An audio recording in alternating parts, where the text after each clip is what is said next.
What is up, guys? We are here today. We got a brand new project in the shop. Super excited about this one. This is an Oldsmobile Cutlass.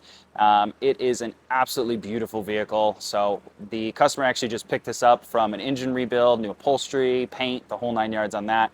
They reached out to us to get a new sound system done and some new premium lighting put in just to kind of bring that whole feel together. This thing is absolutely beautiful. We got to drive it around a little bit yesterday. It drives like a dream, and we can't wait to finish this off for the customer.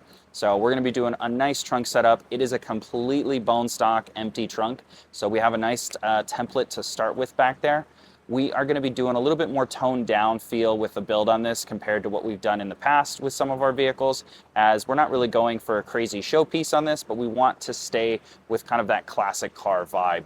So we're really excited. Stay tuned for tons of updates coming on this, but until then, check out what we are starting with.